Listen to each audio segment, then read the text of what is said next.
Hello, welcome to Mosaics, a podcast from the Idaho Office for Refugees. I'm your host, Holly Beach. Today I am here with Lisa Meierotto. She is the program lead of Boise State's Global Studies program, which she helped create. And along with teaching, Lisa also researches the intersections between global migration, human rights, and environmental justice. Lisa grew up here in Idaho for the first 18 years of your life, and she's lived in Ecuador, Cuba, and Costa Rica as part of her studies of global studies and anthropology. She also has a master's degree in international development and a Ph.D. in cultural and environmental anthropology. And Lisa, I'm just so excited to chat with you today and learn from your insights from your research and your experience. So thank you so much for being here. Thanks for having me. So first, I'd love to hear about what inspired you to get into global studies. Yeah, so as you mentioned, I grew up here in Boise, Idaho, and I graduated high school in 1993 at 18 years old, and I just said, I want out. And I think I said, I'm never coming back. And I went to a small liberal arts college called Pacific Lutheran University in Tacoma. And I was originally signed on to do nursing, so I was in the pre-nursing program, and found that I did not enjoy chemistry class, and actually kind of contemplated whether even college was the right move for me. But I was having a down day, and I ran into a friend of mine from the dorms, and she said, "Hey, Lisa, what are you doing next year?" And I said, "Well, I don't know." And she said, "Well, you want to go to Ecuador with me?" And I said, "Yeah." And so I signed on for a one-semester study abroad in Ecuador. And that was like such an amazing experience for me on so many levels. One, I grew up in Boise, which was a small town back then. And so Guayaquil is this huge city. And I lived with this amazing host family, big family, lots of big meals. And I had to learn to get around the city. I knew some Spanish from high school and also from my grandmother spoke Spanish, but I didn't know that much. And so definitely that was like a chance to learn how to navigate while speaking Spanish. So it was a really incredible experience. And I went there and I was working as a nursing assistant in this hospital in Guayaquil with premature babies. And as I was there, I just started kind of asking questions like, why is there so much poverty here? Why don't these women have the resources that they need? And so I started kind of thinking about other kinds of studies that might kind of address like the problems that were leading to this, the state of the hospital and the poverty that these women were experiencing. And then I came back after that study abroad, and I had signed up for an anthropology 102 class, cultural anthropology. And by the end of that first class, I was like, that's it. That's what I want to be. I want to be an anthropologist, and I want to help study, what are these big global problems that lots of communities are facing. So that was the beginning. So you know firsthand what it's like to be a newcomer in a different culture, a different country. Do you have any memories that kind of share anything valuable that you learned, or maybe even like a difficult or a funny memory that for you was kind of gives you more empathy maybe now for someone who is a newcomer here? Yeah, definitely. So I was 19 years old at the time, and I had grown up here in Boise. My mom's half the family is Mexican American. My dad's half the family, mostly German American. But I kind of grew up not really having a sense of my own ethnic identity. And it was funny when I was in Ecuador because we would sit around at night and do homework with my host sisters, who were also college students, and they would ask me like, what are you? What are you? And I was like, I don't know. And I just told them about my family history. And they said, you're Latina. You're Latina. That's it. That was like such a cool moment for me because I was like, yeah, I am. That resonated with you? Yeah, no one had really ever said that to me before. And so it was really that like being in a different place and then having And I think this happens for a lot of people that travel and live abroad. Like you gain insights about yourself through that process of living somewhere else. Mm-hmm. For sure. Can you share more about your family background and maybe how that, your childhood or just how you grew up or your family heritage has continued to influence the work that you do today? Yeah. So I grew up in Boise, kind of over what I call mall land now. But when I was Mm. growing up, it was mostly just dirt lots around the subdivision. It's Um, crazy how much Boise has changed in such a short time. yeah, So it's a very different place. I personally, I think in a good way. I So think so too. yeah. Yeah. Um, so yeah, we grew up. My parents, we were very working class family. My dad, his family came from eastern Idaho where they were potato farmers. So my dad grew up on a potato farm and moved to Boise later for work. And then my mom's family, they came here from Texas and before that from Mexico. So a lot of Latinos in Idaho have come from Texas, actually. That's a pretty typical stopping point for a few years. So they were in San Antonio and then moved here to Idaho. And my parents met through the Catholic Church, actually. So yeah, that's I have a brother and a sister, and yeah, we grew up just kind of. I I, I just feel like I'm a good Idaho representative. You got Like the potatoes in there. you Yeah. got potatoes. My dad worked for Boise Cascade, and he was a Mhm. big advocate of making healthy forests through logging, and so kind of grew up with that perspective, Mhm. which was really interesting too. Yeah. That's very cool. Um, You study and teach about global migration, which right now we have seen unprecedented numbers of people who have been displaced, whether that is someone who would qualify for refugee status, displaced because of persecution on just the core factors of who they are, or others are displaced by war and climate change and other things like that. So you study this, you teach this, and I did want to kind of narrow in on one specific country, the Democratic Republic of Congo, just because that has been for many years the top nation of origin for people resettling in Idaho through refugee resettlement. So I wanted to better understand the circumstances or the situation maybe around that. I was hoping you could share some of your insights.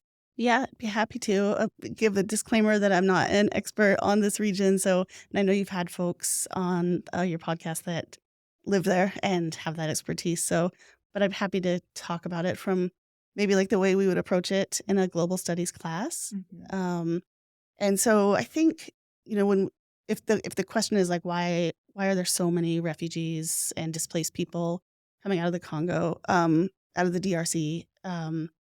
It's a complicated story, and I feel like a lot of times in the media, it kind of gets represented as there's just this ethnic conflict, or like people just can't get along, or there's like tribal tribal issues, and I think that really glosses over the complexity of it. I mean, you really have to go far back in time and understand like the history of colonialism and the carving up of Africa and how really, in the 1800s, there was just this some people call it the scramble for Africa. And European countries were coming in and claiming the land and putting down these arbitrary borders and that has so many ramifications that still exist today. So while those countries eventually were able to achieve independence, some of those legacies of colonial rule were still in place. So, for example, um, the way the whole global system works is that the resources would be extracted from Africa, and the European colonial powers would benefit from that. So there was just a kind of an extraction and then wealth given to the colonial powers, and those sort of market forces still exist today.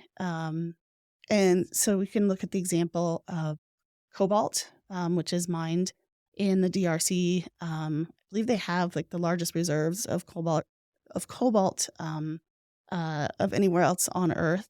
And so there are multinational corporations that are have mining operations, and the cobalt is extracted, but the wealth doesn't stay in the DRC. It leaves with the multinational corporation.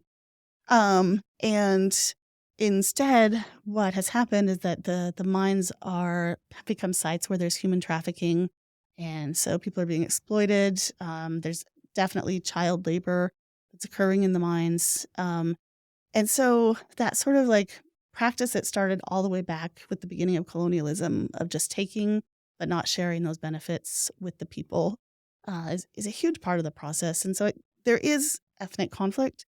That is true. That is one of the drivers of the instability there. And most of the things that I have read lately, the predictions aren't looking great for the next few years. So the violence and conflict has been increasing, will probably continue to increase.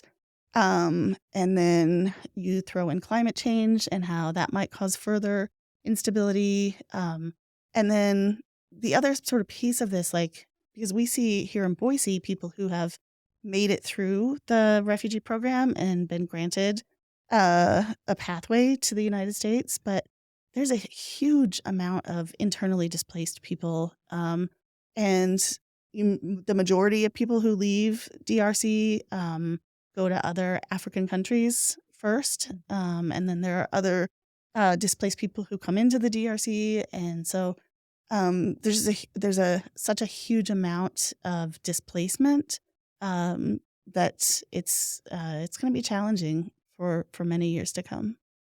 And when you talk about this with your global studies students, I know when we talked about this earlier, we're talking about even our phones.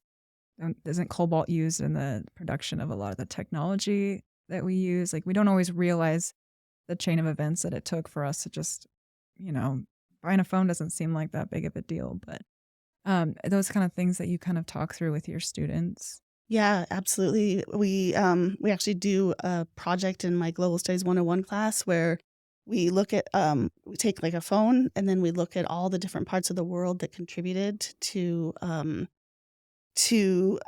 different resources that go into the phone. And so cobalt is one of those. And it's a really good way for us to like remember how we're all interconnected. So to think that like the phone that you're using has cobalt that very well could have come from the DRC, and labor that might have happened in any part of the world.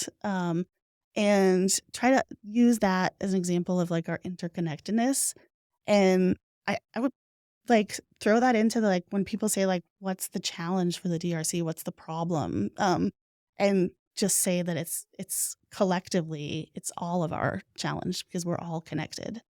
And the history of things that happen continue to have ripple effects today that go on. What can we do from all the way over here? Or do you have any advice on that, or like how you can be part of the solution?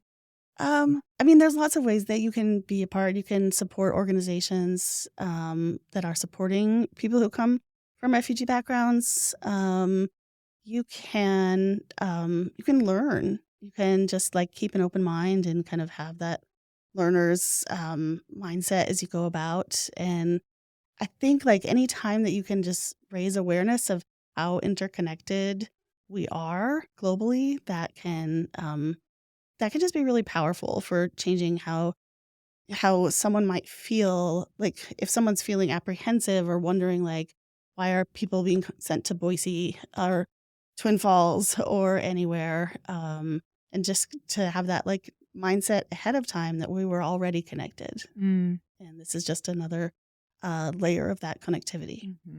Well, thanks for sharing about that and helping build that deeper level of understanding that goes back historically. I think that's really important.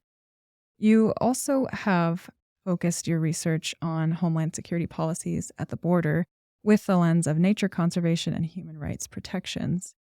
What are some of your main takeaways from that research? Yeah, so I became fascinated with the border when I was in college. And my sister and I actually, we did a reverse migration path, and we went from Boise and back down through San Antonio and then crossed the border all the way down to our grandmother's hometown in Monterey and Saltillo. And in crossing the border that time, I was just fascinated by like the just the difference. You cross this line and there's just like two completely different realities in terms of like wealth and pollution, and it was really striking. As I became interested in the border, and actually did my PhD research on the U.S. Mexico border. I was working at a wildlife refuge, and I went down with the question that I had at that time is there was a lot of media reporting on migrants crossing the border and sort of trashing the border and leaving clothes and water bottles, and how this was bad for the environment. And so I went down with wanting to explore that. And I ended up working at this wildlife refuge. And over the course of about a year and a half, I collected data trying to understand like really what was the environmental impact. And what I found is that like, yes, there was trash left on these sort of migration routes that people were crossing through. But like the biggest environmental degradation was coming from Border Patrol and sort of the methods that they were using to chase people and to like they drag their tires across the soil so they can mark for footprints. And then like people don't often think about like the environmental impact of like building the walls and the fences. And people talk about maybe like wildlife being able to cross. But that actual construction of the walls and the fences has a huge environmental impact. And we have this kind of uh, interesting set of regulation around this, which is that according to U.S. policy, Homeland Security policy, when you're securing the border, you don't have to follow all of the other traditional environmental protection regulations. So basically, like security trumps environment in that situation. So like any sort of water protection, air protection, endangered species, none of that counts in the border region. And so there's been a lot of environmental degradation. Did you have much opportunity there to interact with people who were there trying to seek a better life? No, just for ethical reasons. I did not want to. I didn't want to put anyone in danger by talking to me. So my research was really focused on the folks who were doing the conservation on the U.S. side and trying to understand how they were responding to this inflow of people coming through Arizona. With your global studies research, are there any factors that might help people better understand the situation at the border or the trends? I know that can create a lot of concern, but we don't always have the complex understanding of what's happening. Do you have anything that you either share with your students or that you could share with us today that's kind of just a helpful grounding of knowledge in what's happening? Yeah. So when we look at the U.S.-Mexico border, and there's a lot of fear that is sort of thrown around when we talk about the border. And so, again, like I kind of go to the historical context. And during World War II, when we had a labor shortage, we started the Bracero program, which was bringing Mexican workers in to help us harvest our food. And so that was a program that was started by the United States government. And when the war ended, they decided to stop that program. But all of these workers had kind of established a cycle of coming here to work in agriculture and then going home to Mexico in the winter to be with their families. And so when the Bracero program stopped, people were still working. It just wasn't sanctioned anymore. And so really understanding that like migration has been going on for hundreds of years, decades. Yeah. And it's not a new thing. And I think that agriculture is a really good way to think about it. And the vast majority of our agricultural workforce comes from an immigrant background. And really, we truly would not have a functioning agricultural system without immigrant workers. And so just And it's kind of circling back like what we were talking about at the beginning, like as you're eating dinner with your family, remember that like that someone had to plant that and harvest it and drive it and get it to the grocery store. And immigrants are just the heart and the soul of our agricultural system. And so that's related. I mean, that doesn't like take away the fact that we do have a challenge at our southern border. And, that will always continue as long as there are like disparities between the global north and the global south. People will be trying to seek out economic opportunity. That's not going to go away. But I think just maybe kind of shifting your mindset to recognition that the food in front of you is intricately tied to global migration. And that gratitude. Yeah. I like that. That's great. Throughout your years in this field, and I'm really happy, by the way, that you found your way. I love to see when people switch or, they start out thinking one thing, because I think there's a lot of pressure on a freshman in college, which you probably know this from being the mom of someone who's just starting college. There's so much pressure to choose and to get it right the first time. And I love when people can evolve and have a new experience and then let that direct their path. Have there been other ways throughout your studies that your mindset or your thinking or your approach has evolved, maybe about a certain topic or about what interests you? I mean, it's constantly evolving. I think that's just how I try to approach my life, like is always being open to new experiences.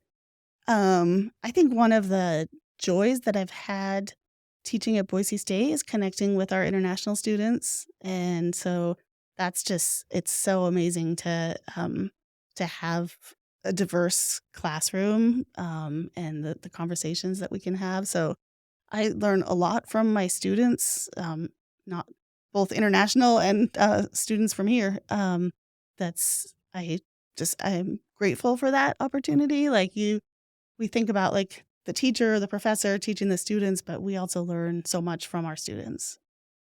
And have you noticed over the years a shift in the ways students are thinking or the kind of questions they're asking or their awareness of global issues? Yeah, I would say so. I think that, like, just to speak in like broad strokes, I think that there's a greater sense of global connections now. I think that there's broadened awareness of this, and um, you know, awareness of like because of the sort of economic global dynamics that are out there, that we have this sort of great divide between wealthy countries and poor countries. And I think students are more attuned to that now, which is great because that can help us maybe, get a new generation of people working on these problems and trying to help make the world a little bit more equitable and just. Mm-hmm.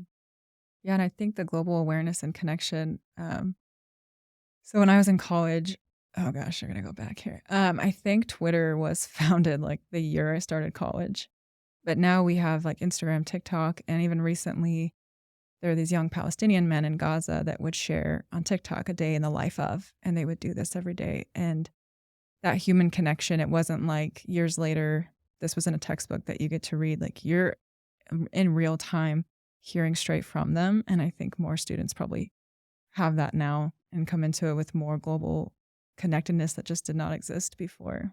Yeah, 100%. And I think the flip side of that is also a challenge because there's a lot of misinformation out there too. And so um, that's one of the really important things that we do at the college level is like making sure that people can ascertain like is this a good source or is this not a good source, and kind of having um, trusted ways that you get your information. But yeah, I mean, overall, I think that those sorts of podcasts and a day in the life really does help to connect us on a human level, a face to face level. So yeah, and I think for the global studies program, like we really encourage our students to study abroad, and that's one of like the core pillars. And lots of students study abroad at Boise State. all majors. And I just think that's like, if you can, that is absolutely the most amazing experience. One kind of cool thing about the Global Studies program as we were creating it is that we recognize that not everyone can study abroad. And so we were thinking about like our non-traditional students, our students who are parents, students who are taking care of their parents, that really want to like understand these global issues. And it's amazing that Boise has become such a diverse place, and there are so many organizations like yours that are working with people from refugee backgrounds, and there's lots of farm worker support, farm worker advocacy organizations, that sort of thing. And so students can actually have a global experience just right here. And so that's like kudos to Boise for being the kind of city that we can have those experiences. And another just sort of recognition that like, yeah, if you can study abroad, that's great. But if you can't, there are things that you can do right here in town. I love that. And that makes me so proud to live in Boise, the fact that we have all these different cultures represented, different countries represented. And I think that just makes it such a special place to live. So I'm really grateful for that aspect of it, even though it stems from, it's sad. It stems from tragedy, but then what people have created out of that is really beautiful. So that's cool. And if your students ever are looking for help getting connected, you can send them my way. I've chatted with other people before that are like, how can I get a cultural experience here in Boise? And there's so many opportunities. So I'm happy to share those with any of your students that might be looking. Awesome. Thank you. You also you're just studying so much. I'm like just fascinated by your life. You also study farm workers, and in a way that you learn from them as well, their ecological knowledge, maybe tactics they brought from their home country. And one of the projects you're doing now with students involves Global Gardens, which is a program of the Idaho Office for Refugees to equip and empower farmers largely from refugee backgrounds. So we're going to talk more about that in a different episode that will involve your students, which I'm really excited. But can you just give us a teaser of what that might look like? Yeah, sure. Happy to.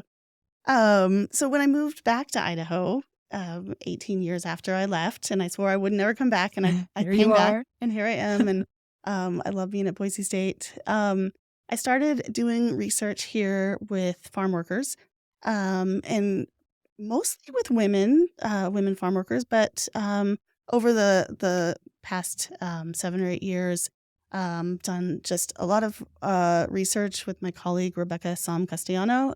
She's in sociology, and part of what I learned from doing these years of research is that like we have this term farm worker, and it's used to like signify that it's unskilled labor.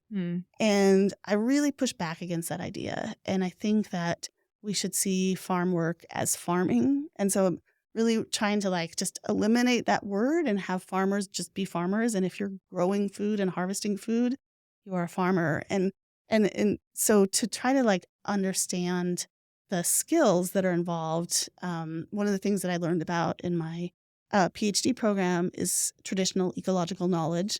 And so took that concept and said like, what are farmers in Idaho? What knowledge are they bringing from their home country?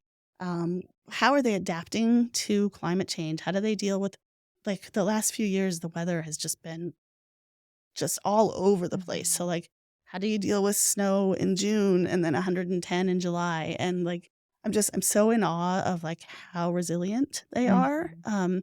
And so last year we had the opportunity to do a research project with Global Gardens that we're going to talk about the next time we meet. But one piece of that study is to do a similar kind of study. And so the farmers are from refugee backgrounds from many different countries around the world.